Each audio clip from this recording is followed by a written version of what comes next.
Want to make sure you never miss a new release from the official Creepypasta.com YouTube channel again? Be sure to subscribe and hit that bell to turn on notifications. I Found a Letter from My Stalker by MinisterOfOwls.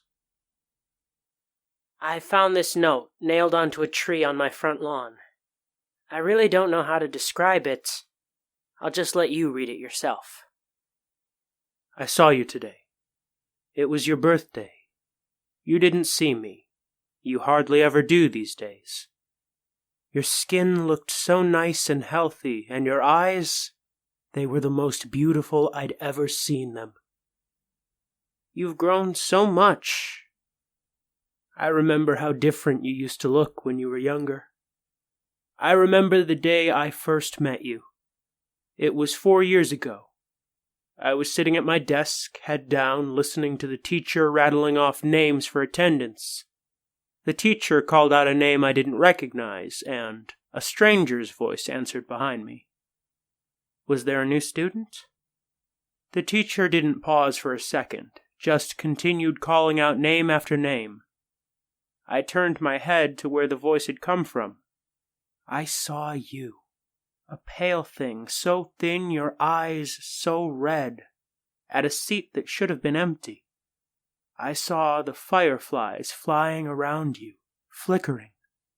Dozens of them, never straying far from you. I saw them going through you and coming out through your skin like you were a mist to them. Can you believe I thought you were a ghost? No one else seemed to acknowledge the new stranger sitting at the back of the class. Class after class, hour after hour passed. I waited for something to happen. For someone to notice you. For you to leave. For you to let out a ghoulish scream and claw at me like in the horror story. But nothing happened. Teachers came and went. My classmates laughed and slept, and you just sat there. The bell rang for recess. The other kids ran to their mundanities for the day, leaving me and you together in the empty classroom. You stood up and pulled a chair from the desk next to you, making it face your desk. You turned your head to me and spoke. Well, you're slow today. Come on, ask me your questions. I don't know why I didn't run away screaming at that moment. Probably would have turned out better for me in the long run, but let's not speculate. I guess at that point in my life I was pretty bloody lonely. I figured there was only a 50-50 chance you'd eat me, and the other 50 was someone wanted to talk to me. Kid priorities don't make sense to me either these days. So I went along with the flow. I walked over to your desk, sat down on the chair you pulled for me, and asked my question. What were you? You told me you didn't know. You said that once you were a child, just like me, with parents and friends. You used to go to the same school as me. Then one day, one ordinary day when you were 10, you just woke up and you were like this, covered in fireflies, and no one could remember you the moment they concentrated on anything else. No one. Not even your parents. You told me of how I'd notice you every day, how I'd think of you until recess every day, how I'd come to you every day, how we would talk every day, how we would meet for the first time every day for the last 3 years, about how I'd forget the instant I walked out of the room, how everyone would forget you, how the fireflies would make them, how for the last 3 years you had been alone. Your story was very hard to believe, so I didn't. I asked what reality prank show I was on. You looked, well, unimpressed and asked me to continue telling my story. I was caught off guard by the non sequitur. You said last time I was here I was telling you a story. A horror story about a haunted house. As you detailed the story, goosebumps prickled my skin. It was a story I'd been making up in my head. A story I hadn't told anyone yet. At that moment, a million reactions were open to me, all simultaneously adequate and inadequate. But the only thing that seemed proper was to finish the story for you. So I did. Halfway through, you interrupted me to ask if my mother had recovered from her sickness yet. I had to shake my head, a bit ashamed at the fact that I shared this private matter to a stranger. The story ended a few minutes before recess. My next class was in another room. You told me to go. Your steadiness took me aback. You seemed so accepting of your fate, like you'd already gotten used to the idea of being forgotten forever. I was a kid back then. I wasn't a particularly smart kid, and I was probably on the onset of a crush. So you can excuse what I did next as an example of my childhood stupidity. I grabbed my scissors and dug in. As it drew blood, I pushed it forwards till the cut formed the shape I wanted. Letter by letter, I carved your name onto my arm. Just so you know, I don't regret that. Don't get me wrong, kid power might have made me do it, but it sure as hell didn't make the pain go away. It was one of the most painful experiences of my life. But even then, just as a kid, I thought what was happening to you was unfair. I remember how your eyes looked when you saw that. The confusion. How strange it was for you that anyone would want to remember. I remember that look so clearly. When I woke up the next day and saw your name on my arm, I remembered you. I didn't forget.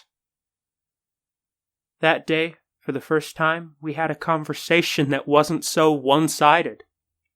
You said no one had ever done anything like that before, and suggested I might have a mental illness. I won't deny it, that drew a little blood. As we talked, a creeping thought came into my head. Did you prefer it when I didn't remember? That night I was sitting up on my bed, staring at your name on my arm, wondering if I should cover it up so I couldn't see it and give you back your privacy, when I heard a crash. I looked up to see my bedroom window shattered and a dirty rock on my floor.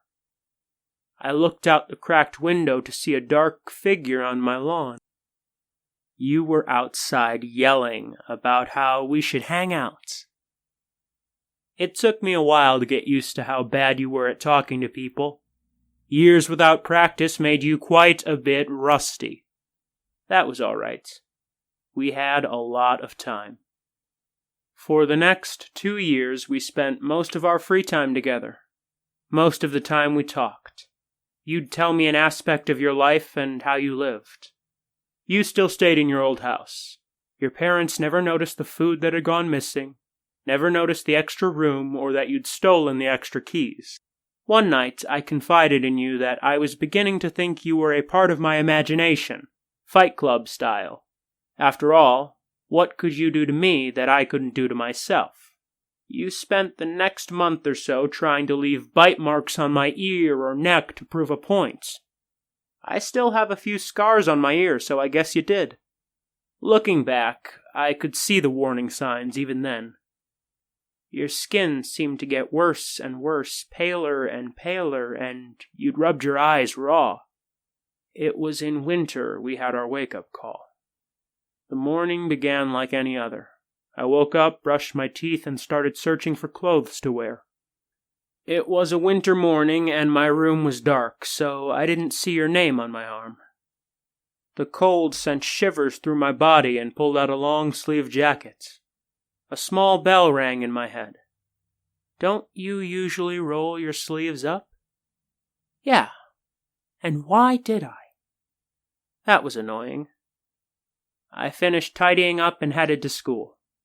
On the school bus, I felt oddly content, like something I'd been worrying about had just disappeared. I walked up the school stairs, down the hall, through my classroom door, and sat down at my desk. The same feeling of a burden forgotten hounded my mind. What was I forgetting? When recess came, I just sat at my desk while my classmates ran out. It felt like a ritual, but I didn't know what for.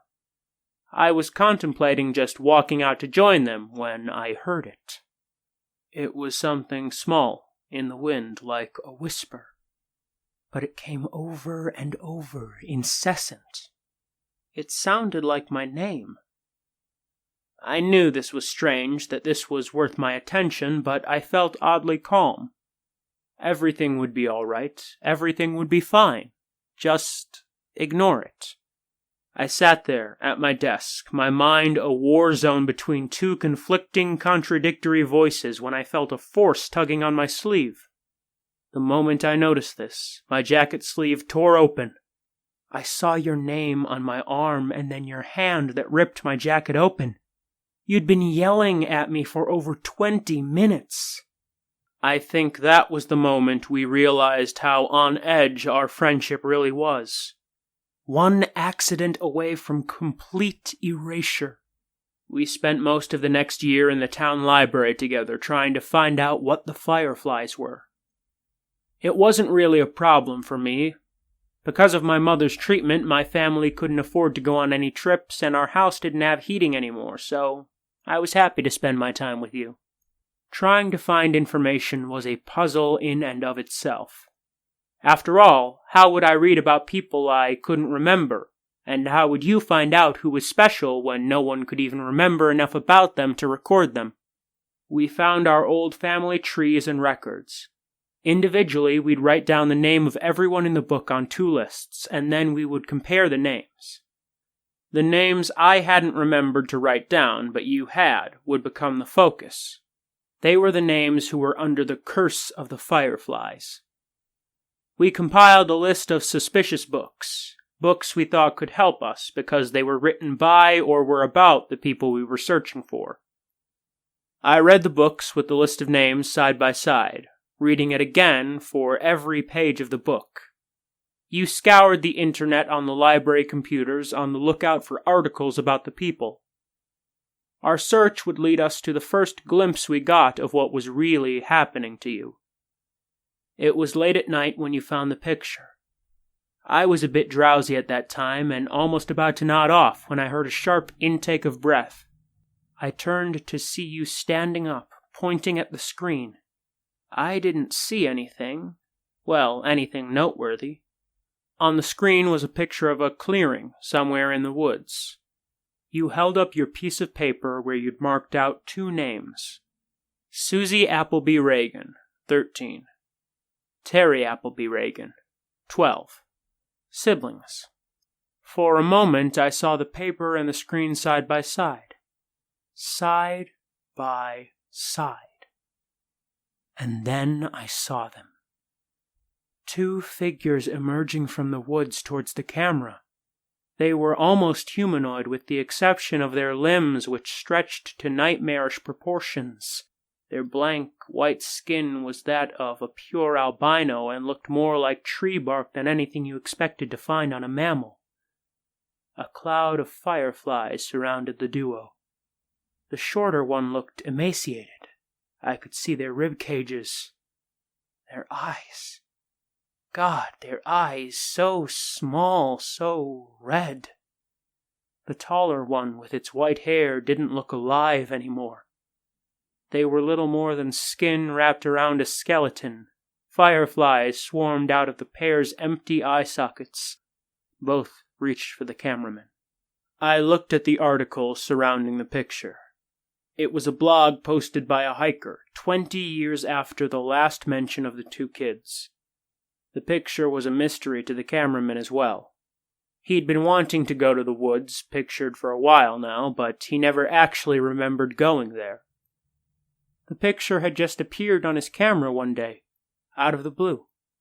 For a moment I looked at your face, your thin, pale face with those red-veined eyes. Would that be you when my scar faded? Just a walking horror I'd glimpse, then forget? We worked through our reading list at a much faster pace, starting from that moment. Maybe we should have gone slower. At least every book, every website we'd left untouched promised hope. The books that we finished and tossed aside promised nothing but the clearing in the woods as one's future. And we tossed aside a lot of books. I believe I tore through 3/4 of my reading list before I stumbled across the journal. God, that horrible journal. The journal used to belong to a mental patient named Joey, who claimed to be a serial killer. He was locked up in an asylum when the police discovered his supposed victims never existed. He was diagnosed with a need for attention and shoved away. They should have electrocuted him. They should have fried him until his flesh melted and his hair burned. In the journal, he talked about how he carried out his killings. He knew things, bizarre and disturbing things no one else knew. He knew of strange creatures that lived in the woods. Of them, his favorites were the fireflies. I'm not going to tell you how he summoned these things. I trust you. I trust you more than anyone, but a thing like this belongs to the ground more than it will ever to the human mind. In the end, it's sufficient to know that these things were not fireflies. Joey would start his ritual by taking a kid. Any kid, anyone he pleased. He could take them at any time, in the dead of night from their own homes or in broad daylight from their front yards. It didn't matter if he was seen. He'd take them to his house and drag them inside. Usually, an Amber Alert came up at that point. He didn't care. Like I said, it wouldn't matter soon. He'd drag them to a special room in his house. Here, the fireflies would come and latch onto them. Now, nobody was searching for the kids, not the police, not the parents, nobody. From then on, he could do whatever he wanted to the kid. He'd get bored of them after a day or two after the child had broken. At that point, he disposed of them. Hacksaw, kitchen knife, anything would work. He detailed a large pit of bodies he kept in the woods, swarming with bugs. One day, I guess he got bored of that, too, so he went right to the police station and turned himself in. Not on account of guilt, no. He just wanted someone to know about the stuff he was doing. Sick bastard. Oh, don't get the wrong idea, he never stopped killing kids. The asylum doors didn't stop him from doing what he liked, it just made him improvise. He made a new way. He modified the flies so they could survive without a host, just in a dormant state. When a child, he specified the age, would approach the swarm, it would latch on and begin its effect. Over the years, the child would warp horribly into the things we saw in the woods. I wish I could hate him in peace. I wish I could say the world owed him nothing. But that wouldn't be true. He detailed a way out. On the final page, there was an exact explanation on how to get rid of the fireflies. You must have seen something in my face because at that moment you asked if I'd found anything. I said no and closed the book. A few minutes later, you shut down the computer. You picked up the last book and went through it yourself. When you reached the end cover, you tossed it aside. I asked what we should do now. You said it was all right. I could go home. We'd talk about it in the morning. I stood up and walked past the shelves of books. I headed for the library entrance, but stopped right outside the door and waited. I waited until I heard the sniffling sounds. I sneaked back to your table where you were quietly sobbing. You had your head in your hands. I sat back down as you raised your eyes to me. You said you wished you'd never met me. How happy you were when you had nothing to lose. How I ruined your life. You'd never really gotten better at talking to people. That was the worst love confession I'd ever heard. I remember how we kissed that night. I remember your hands gripping my hair. I remember that kiss. I wish it could have been just a kiss. I'm sorry I ruined that moment. When my arms were around you, I was close enough to steal a firefly without you noticing. I remember holding the firefly in my hand. I remember how it struggled until it didn't. Until it was a part of me. The fireflies shifted. They came over to me and they left you. I remember the familiar look in your eyes, the confusion. I never wanted to see that confusion in your eyes again. You deserved to be loved, and you deserved to know that. I wasn't really living, anyway. You reached for me. I pulled away as the last light of recognition faded from your eyes. And then you were just staring at a stranger, walking away into a crowd of strangers. That was a year ago. You've gotten so much better since then. You have so many friends now. So many people at your birthday party. You also look so much healthier. I haven't been as fortunate. My skin has gotten a lot paler and my eyes hurt all the time now. I couldn't go to school like you did all those years. I haven't wasted my time, though. I found Joey's pit. The bodies. There were so many bodies. There's a grave for those children now. Without me, my mom could afford her surgery. She looked so happy. Just yesterday, I saw her playing with my baby brother. I saw you crying yesterday. You were with your friends, laughing. For a brief moment, your eyes met mine, and then they were so wet. I think I'm going away. For good, I think. You're not going to be happy if I stick around. I'm so happy I met you, even if you don't remember me. Sometimes I go through desperate episodes. I feel so lonely, even with my friends.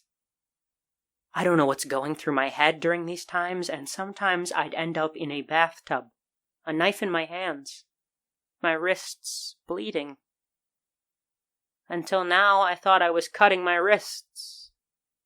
I wasn't. The cuts, they're letters. I've been carving a name on my arm.